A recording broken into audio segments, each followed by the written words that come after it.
नमस्कार दर्शक बंधु, आपण को आम चैनल को स्वागत। आमर आज कार्यक्रम समस्त बहुत गुरुत्वपूर्ण रही एवं यही वीडियो आपणकर अनुरोध क्रमे प्रस्तुत होईची कारण बहुत लोकंकर चाकरी को नहीं बहुत प्रश्न रही एवं आमे आपणकर कमेंट को पढ़ुचु एवं यथा संभव उत्तर मध्य देउछु। अधिकांश लोकंकर प्रश्न चाकरी को नहीं होइथिबारु आज यही वीडियोटी समस्तक पई बनाइछु। समस्तक पई जानिबाकू सहज होई जिबा जे तांको चाकरी केबे मिलिबो, केउ मासरे मिलिबो एवं केउ ग्रहक गोचर पई मिलिबो। सेतिपई आपण वीडियोर शेष पर्यंत आम सह जोड़ी होई रही थांतु एवं निज विषय रे जानंतु, निजर क्यारियर विषय किछि जानंतु एवं वीडियोर शेष भाग रे आपनको किछि विशेष प्रतिकार मध्य कहिबो जहा आपनको कर्म क्षेत्र, चाकरी, व्यवसाय, वाणिज्य पई बहुत शुभ रहिबो। आज आपनको 12टी राशि चाकरी पई भल जोग केबे रहिछि, केबे चाकरी मिलिबो, गवर्नमेंट चाकरी ना प्राइवेट चाकरी मिलिबो, सबु विस्तृत भाव रे आलोचना करिबा। सेतिपई आपण आपणकर व्यस्त समय मध्यरु किछि समय निज पई काढंतु एवं निज विषय रे जानंतु। एबे चलंतु वीडियोटी को आगको बढ़ाइबा, किंतु वीडियोटी आरंभ करिबा पूर्वरु जदि आपणकर ईश्वरक प्रति अगाध विश्वास अछि एवं ईश्वरक प्रति आपणकर श्रद्धा रहिछि तेबे वीडियोटी को लाइक करंतु। कमेंट बॉक्स रे जय जगन्नाथ, जय मां लक्ष्मी अवश्य लिखि दियंतु। ता सहित आपणक मन रे जहाँ भी प्रश्न बा द्वंद्व रही आपण कमेंट बॉक्स रे पचारि पारंती। आमे आपणक प्रश्नर उत्तर देबा पई यथा संभव प्रयास करिबु। देखंतु दर्शक बंधु, विलंब हेले मध्य आपणक प्रश्नर निश्चित उत्तर देबु। आपण निर्द्वंद्व रे आपणकर मन रे जहाँ भी प्रश्न रही आपण पचारि पारंती।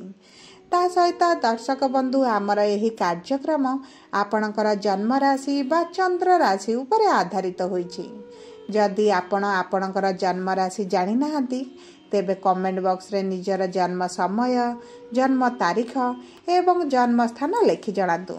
आमे आपणकर जन्म राशि, लग्न एवं नक्षत्र जणाई देबु जहाँ संपूर्ण भाव में निर्भुल एवं सठिक रहिबो एवं आपण एही राशि को व्यवहार करी भविष्यत रे शुभ कार्य बा मांगलिक कार्य करि परिबे। एबे आसंतु कार्यक्रमटी को आगकु नेबा एवं आपण आपणकर संपूर्ण ध्यान एही वीडियोटी को दियंतु। देखंतु ग्रहक गोचर आम समस्तक जीवन रे प्रभाव पकाई थाए। आपण आज कौन करिवे, कि भली आपणकर दिनटी रहिबो, केतेबेले आपण आपणकर दिनचर्या आरंभ करिवे, सबु ग्रहक गोचर अनुसार होई थाए। देखंतु आपणक ऊपर संपूर्ण कंट्रोल ग्रह मानक द्वारा होई थाए। ता सहित आपणक जन्म कुंडली सबुठारु अधिक प्रभाव पकाई थाए। आपण आपणक जीवन रे केउ पर्यंत पहुँचीबे एवं केउ जोग आपणक जीवन रे आसीबो ताहा मध्य आपणक कुंडली रे पूर्वरु निर्धारित होई थाए।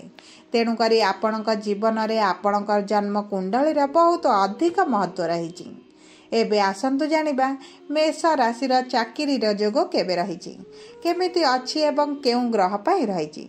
देखंतु जो मेष राशि व्यक्ति चाकरी रे परिवर्तन करने चाहूँगी एवं चाकरी संधान रे अछंती सेमानक पई मे मास 15 तारीख पूर्वरु बहुत भल समय रही। कहीं शनि आपणकर एकादश गृह रे अछंती एवं आपणकर लाभर जोग बनाउछंती। ता सहित देवगुरु बृहस्पति आपणकर द्वितीय गृह रे अछंती एवं सेठारु आपणकर कर्मर गृह को दृष्टि देउछंती। एहार अर्थ हैला आपणकर मैनेजमेंट भल होई जिवो, चाकरी हेबार जोग अधिक रहिबो। ता सहित शनि लाभर स्थान रे अवस्थित हेतु आपणको नूतन दायित्व मध्य मिलिबो, प्रमोशन हेबो, चाकरी रे परिवर्तन मध्य करिवे। एबे आसंतु जानिबा वृष राशि चाकरी जोग केबे रहिछि। देखंतु वृष राशि चाकरी जोग मे मास 18 तारीख परे रहिछि। कहीं आपणकर मे मास 18 तारीख पर राहु 10म गृह को आसीबे एवं शनि आपणकर एकादश गृह को आसीबे। ता सहित दीर्घ 18 वर्ष पर राहु आपणकर कर्मर गृह को आसबे। तेणुक आपणक चाकरी रे निश्चित परिवर्तन आसब। आपणकर प्रमोशन हेब, ट्रांसफर हेब, आपणकर पोस्ट चेंज हो पारे, पोजीशन चेंज हो पारे, किंबा काम रे परिवर्तन निश्चित आसब एवं यह हेबाकु केही रोकी पारिबेनी। जो लोक मानकर चाकरी नाही एवं चाकरी संधान रे अछंदी सेमानकर चाकरी निश्चित हेब, किंतु मे मास 18 तारीख पर हेब। एबे आसंतु जानिबा मिथुन राशि चाकरी जोग केबे रही। देखंतु मार्च मास 29 तारीख दिन शनि आपणकर 10म गृह को आसीबे, माने आपणकर कर्मर गृह को आसीबे, जहा फल रे आपणकु जे कोनोसी काम रे नियुक्त निश्चित भाव रे कराइबे। आपणकु बसी रखिबा को देबे नाही, किंतु अधिक शुभ समय आपणकर मे मास 15 तारीख पर आसीब, जेतेबेले गुरु आपणकर राशि को आसीबे। तेणुकरी चाकरी जोग आपणकु मे मास 15 पर रही। एबे आसंतु जानिबा कर्कट राशि चाकरी जोग केबे रही। देखंतु एही वर्ष आपणक राशि रे कम जोग अछि, किंतु आपणकर चाकरी अधिक संभावना आपणकर अगस्त, सेप्टेम्बर एवं अक्टोबर मासरे अछि, कारण एही 3 मास सूर्य आपणक राशि रे उच्च भाव रे रहिबे एवं भल स्थिति रे रहिबे। तेणुकरी एही 3 मासरे आपण चाकरी रे जोग पाई भल समय थिबा हेतु आपण चाकरी पाई चेष्टा करंतु, निश्चित मिले जिवो। एबे आसंतु जानिबा सिंह राशि चाकरी रे जोग केबे रहिजी। देखंतु आपणकर चाकरी पाई मार्च पूर्वरु एवं जुलाई मास पर भल जोग रहिजी। आपण मार्च मास पूर्वरु काहेकि भल जोग अछि, कारण बृहस्पति आपणकर 10म गृह रे रहिबे एवं शनि आपणकर 7म गृह रे रहिबे, जहा फल रे आपण नूतन व्यवसाय मध्य आरंभ करि परिबे, किंबा आपण किछि छोट बड़ व्यवसाय आरंभ करि पारंती। एवं जुलाई मास पर आपणकर चाकरी पाई बहुत भल जोग रहिछि। नुआ जॉब मिली पारे, प्रमोशन मिली पारे एवं आपण को चाकरी रे किछि ना किछि शुभ फल मिलिबो। एबे आसंतु जानिबा कन्या राशि चाकरी जोग केबे रहिछि। देखंतु मे मास 18 तारीख पर आपणकर 6ठ गृह रे राहु एवं 7म गृह रे शनि ग्रह रहिबे। तेणुकरी आपणकु 18 मे पर चाकरी मिलिबो। ता सहित जदि आपणकर कोनोसी ऋण थिला, किछि लोन थिला, किंबा आपणकर ऋण शत्रु द्वारा समस्या रे थिले, तेबे मे मास 18 तारीख पर आपणक पई बहुत सुंदर राजयोग हेउछि एवं दीर्घ 18 वर्ष पर हेउछि। तेणुकरी आपणक चाकरी पई मे मास 18 तारीख पर बहुत भल समय आसीब। एबे आसंतु जानिबा तुला राशि चाकरी जोग केबे रहिछि। देखंतु मे मास पूर्वरु राहु एवं शनिकर डबल राजयोग बनुछि। तेणुकरी आपण जहाँ भी डिसीजन नेबाकु चाहुचंदी आपण मे मास पूर्वरु नियंतु, शुभ फल आपणकु निश्चित मिलिबो। कारण 5म गृह रे शनि राजयोग बनाउछंती एवं राहु 6ठ गृह रे बनाउछंती। तेणुकरी आपणक चाकरी रे परिवर्तन मे मास पूर्वरु करंतु, परे कले आपणकु एतेटा शुभ फल न मिली पारे, किंतु चाकरी पाई भल समय मे मास परे रहिबो, किछि समस्या आसीबो नाही। ता सहित फेब्रुआरी मार्च मासरे जदि आपण जॉब खोजुचंती तेबे आपणकु एही 2 मासरे अधिक जॉब मिलिबार संभावना अछि। एबे आसंतु जानिबा बिच्छा राशि चाकरी जोग केबे रहिछि। देखंतु आपणकर शनिकर 2 मार्च मास 29 तारीख दिन शेष होइछिबा, किंतु मे मास 18 तारीख पर आपणकर चाकरी रे परिवर्तन करिवा कथा चिंता करिवे एवं एहा आपणक पाखकु बहुत नूतन सुजोग मध्ये नै आसीबो।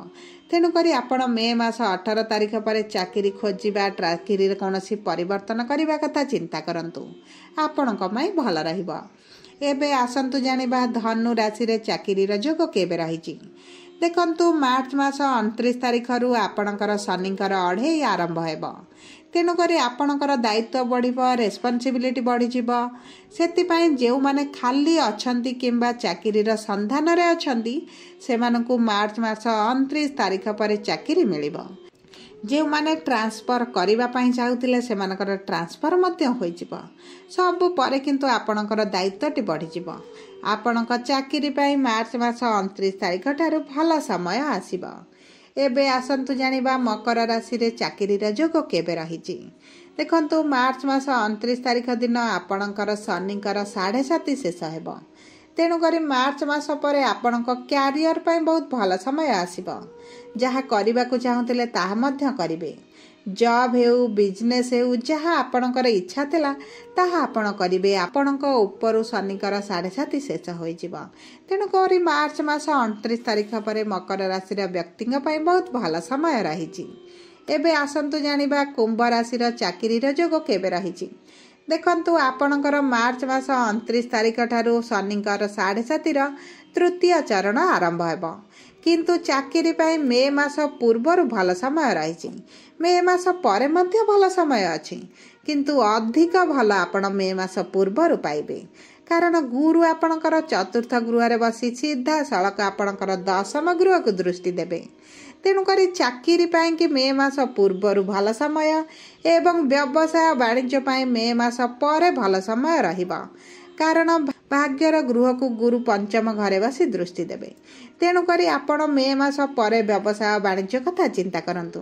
मे मास पूर्वर चाकिरी विषय रे आपण चिंता करंतु। एबे आसंतु जानिबा मीन राशि चाकिरीर जोग केबे रही। देखंतु 30 मार्च पर शनि आपणकर राशि को आसीबे एवं आपणकर 10म गृह को दृष्टि देबे। तेणुकरी मार्च मास 30 तारिख पर चाकिरी पाई बहुत भल जोग रही। चाकिरी रे प्रमोशन होई पारे, ट्रांसफर होई पारे, आपणकर पार्टनरशिप व्यवसाय मध्य करि पारंती। किंतु सबु परे आपण टिके तरबर होई कोनोसी निष्पत्ति नेबे नाही। ताहा आपणक पाई बहुत भल रहिबा। एबे आसंतु जानिबा किछि सहज और सरल प्रतिकार जहाँ आपणकर चाकिरीर जोग को बढ़ाई देब, जहाँ आपणकर चाकिरी क्षेत्र में बड़ परिवर्तन आनिब एवं आपणको शुभाशुभ फल प्रदान करिब। देखंतु आपण प्रतिदिन सूर्य को प्रातः समय जल अर्पण करंतु, किंतु मने रखंतु तंबा पात्र रे जल अर्पण करिवे। एहा आपणक पई बहुत भल रहिब। ता सहित कर्मर कारक ग्रह शनिकर बीज मंत्र प्रतिदिन 108 थर जप करंतु। यह आपनको शुभाशुभ फल प्रदान करिब। देखंतु सबु परे आपनको वीडियोटी किभଳି लागिला आपण कमेंट बॉक्स रे लिखि जणांतु। जदि आपणकर प्रियजनकर चाकिरी को कर्म क्षेत्र को नहीं कौनसी समस्या अछि तेबे वीडियोटी तांका सहित शेयर करंतु।